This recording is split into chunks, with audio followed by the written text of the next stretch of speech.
നമുക്കെല്ലാം അറിയാവുന്ന സൂറത്തുൽ ഇഖ്ലാസ് അഥവാ ഖുൽ ഹുവല്ലാഹു അഹദ്, മറ്റൊന്ന് ഖുൽ അഊദു ബിറബ്ബിൽ ഫലഖ്, മറ്റൊന്ന് ഖുൽ അഊദു ബിറബ്ബിൻ നാസ്.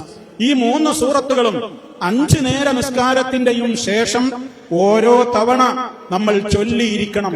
അനിവാര്യമായും നമ്മൾ ആരും മുടങ്ങാതെ അത് നിർവഹിക്കേണ്ടതാണ്. 5 നേര നിസ്കാരത്തിന്റെ ശേഷവും ഈ 3 സൂറത്തുകളും ഓരോ തവണ നമ്മൾ നിർവഹിക്കണം.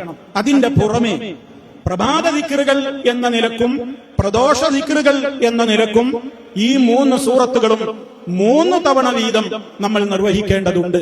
5 നേര നിസ്കാരത്തിൽ സുബഹിക്ക് ശേഷമാണെങ്കിലും മഗ്‌രിബിക്ക് ശേഷമാണെങ്കിലും ഒക്കെ ഓരോ തവണ നിസ്കാരത്തിന്റെ ശേഷം എന്ന നിലക്കുള്ള സൂറത്ത് എന്ന നിലക്ക് നമ്മൾ ഇത് നിർവഹിക്കണം. അതിന്റെയൊക്കെ പുറമെ രാവിലെയുള്ള ദിക്റ്, വൈകുന്നേരമുള്ള ദിക്റ് എന്ന നിലയ്ക്ക് ഈ 5 നേര നിസ്കാരങ്ങളുടെ പിറകെ ചൊല്ലുന്നതിന്റെ പുറമെ 3 തവണ ഈ 3 സൂറത്തുകളും ചൊല്ലാൻ നമ്മൾ മറക്കരുത്.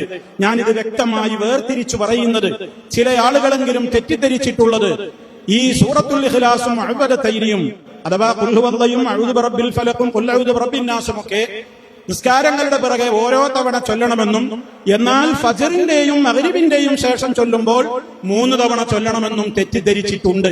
ആ ധാരണ ശരിയല്ല. എല്ലാ നിസ്കാരത്തിന്റെ ശേഷവും ഓരോ തവണ തന്നെയാണ് ചൊല്ലേണ്ടത്. എന്നാൽ പിന്നെ 3 തവണ നമ്മൾ ചൊല്ലണം എന്ന് പറയുന്നത് എപ്പോഴാണ്? അത് പ്രഭാത ദിക്റിന്റെ കൂട്ടത്തിൽ ചൊല്ലുമ്പോൾ, അതുപോലെ വൈകുന്നേര ദിക്റിന്റെ കൂട്ടത്തിൽ ചൊല്ലുമ്പോൾ. പ്രഭാത ദിക്റുകൾ ചൊല്ലേണ്ടത് എപ്പോഴാണ്? സുബഹി കഴിഞ്ഞ് സൂര്യോദയത്തിന്റെ ഇടക്കുള്ള സമയത്താണ് പ്രഭാത ദിക്റുകളുടെ ഉത്തമമായ സമയം.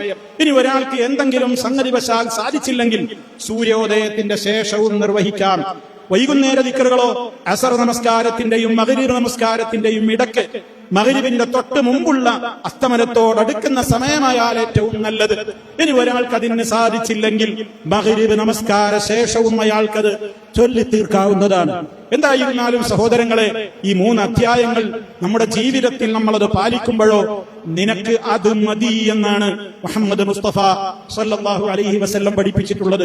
ദുന്യവിയായും ഉഖറവിയായും ഉണ്ടാകാവുന്ന അപകടങ്ങളില്ലെന്ന്, പ്രയാസങ്ങളില്ലെന്ന്, പരീക്ഷണങ്ങളില്ലെന്ന്, ആ നിലക്കൊക്കെ കാവലാണ് ഈ 3 സൂറത്തുകളും എന്ന് നമ്മളെല്ലാവരും മനസ്സിലാക്കണം. നമ്മുടെ കുടുംബത്തിന് ആ മെസ്സേജ് പകർന്നു കൊടുക്കണം. അത് ചൊല്ലി എന്ന് ഉറപ്പുവരുത്തണം. ഭാര്യാഭർത്താക്കൾ അതിനെക്കുറിച്ച് ചർച്ച ചെയ്യണം. മാതാപിതാക്കളും മക്കളും അതിനെക്കുറിച്ച് ചർച്ച ചെയ്യുന്ന വീടാവണം. അങ്ങനെയൊക്കെ ആ നിലക്കുള്ള ദിക്റുകളോടുള്ള ഒരു സ്നേഹമുള്ള ഒരു കുടുംബമാണെങ്കിൽ നമുക്ക് നല്ല നിലക്ക് മരിക്കുവാൻ സാധിക്കുന്നതാണ്. അല്ലാഹു തൗഫീഖ് പ്രദാനം ചെയ്യുമാറാകട്ടെ.